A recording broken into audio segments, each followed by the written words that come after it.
भागलपुर से कई बार 2 बार लगा था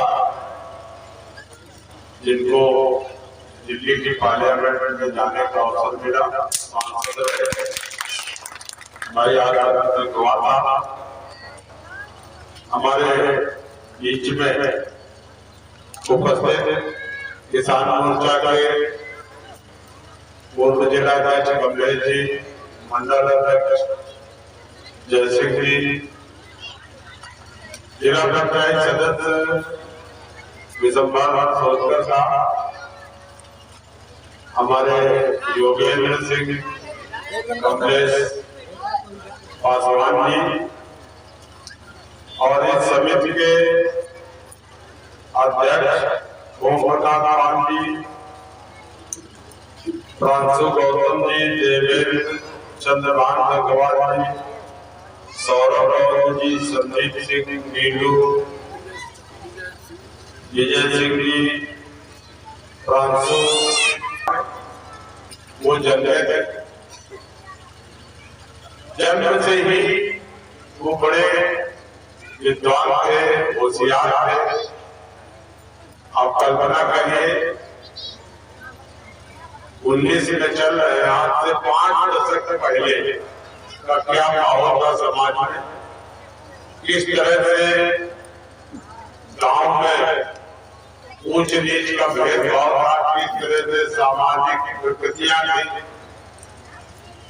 उस समय उन्होंने अपनी योग्यता और विद्वता के से दोहों के माध्यम से, क्योंकि शिक्षा में उस समय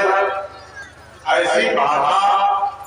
का बहुत ज्ञान नहीं था, लोग न बहुत ज्यादा स्कूल थे, ऐसी शिक्षा की व्यवस्था नहीं थी, लोग शिक्षित थे। तो दोहों के माध्यम से उन्होंने समाज सुधार के लिए प्रयास किया और भक्ति भावना उनकी भक्त थे, ज्ञान था। उन्होंने जो समाज में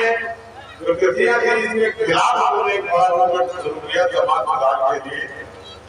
और अपने जीवन में वो लगातार लोगों के माध्यम से लड़ते रहे। कभी पंथी से लगभग मिलता जुलता ही उनका जीवन रहा। जैसे कबीरदास जी ने सभी को जिस तरह से अपनी कविताओं के माध्यम से, दोहों के माध्यम से पूरे देश दुनिया का संदेश दिया, उसी में रूप लेते हुए हमारे संत रविदास जी भी एक ऐसे संत हुए हमारे बीच में जिन्होंने समाज के लिए बहुत कुछ किया और समाज के लाने में अपना पूरा जीवन व्यतीत किया। और जिस तरह से ऊंच नीच का उन्होंने भाव देखा, उनको मिलाने के लिए, समाज में बराबरी लाने के लिए उन्होंने उस समय आप समझिए 500, 600, 700 ये काम किया, इसलिए बहुत ही पूजनीय है, बहुत ही वंदनीय है। और मैं तो ये कहूँगा कि ऐसे संत जो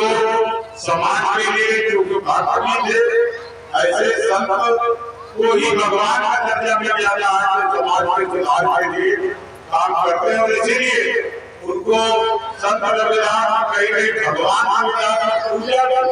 लोग करते हैं, क्योंकि उन्होंने सही जगह सही मार्ग इस देशवासियों को उन्होंने दिखाया है। आज हमारे बीच में नहीं है, आज बहुत कुछ बदलता हुआ समाज में। हम लोग बचपन से देख करके आपका काम हुआ जो था धीरे धीरे समाप्त हो गया। पहले की स्थिति क्या था, गांव में हमारे उपेक्षित लोगों को कुएं में चढ़ने से, पानी छूट जाने से, तमाम तरीके से देखते थे। लेकिन धीरे धीरे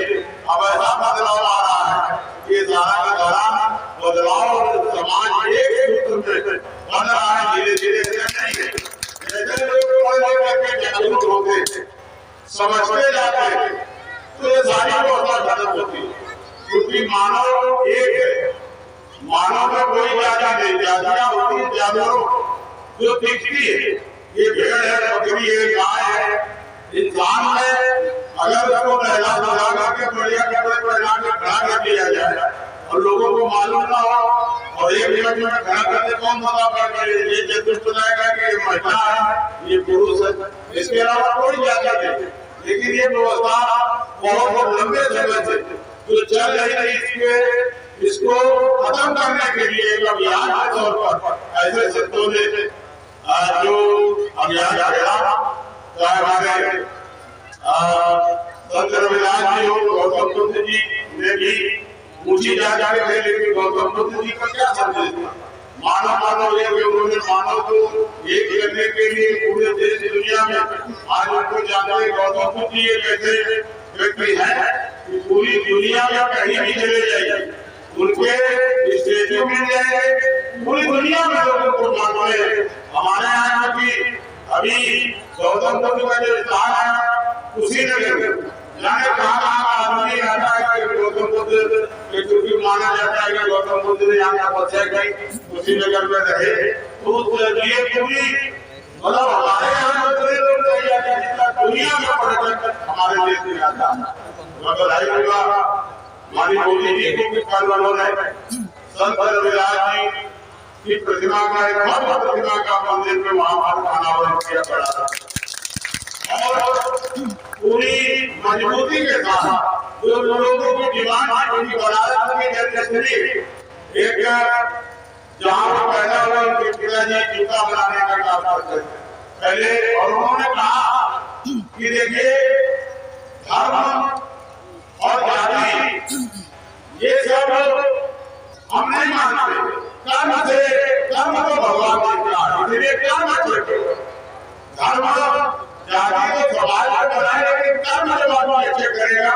काम अच्छा करेगा तो वही आदमी आगे पहचाना जाएगा। उनके मन में था कि कभी तो अनाज मिले, एक उन्होंने जो लिखा ये ऐसा मिले सभी को वक्त छोटे बड़े सब जो रैदान जी ये सोचते थे वही तो योगी जी मोदी जी कर रहे हैं। 80 करोड़ लोगों को अन्न मिल रहा है, तो रविदास जी को पसंद होने चाहिए कि फ्री का कोरोना काल से जो आज राशन बन रहा है हमारे गाँव का कोई गरीब ऐसा नहीं है जो सरकार की हमारे राशन में व्यवस्था लगातार सरकार का प्रयास है कि पूरे लोगों को 7.25 करोड़ लोगों को विकास के लिए हम योजनाएं बनाए, उनको आगे बढ़ाए। मैं तो इस अवसर पर कहूँगा कि लगातार आपके सहयोग से, आपके प्रयास से, आशीर्वाद से हमको यहाँ चुनाव में विधायक करने का अवसर मिला। उसके पहले मैं घाटापुर से लगातार विधायक आया, यहाँ बहुत हमारे साथी है जो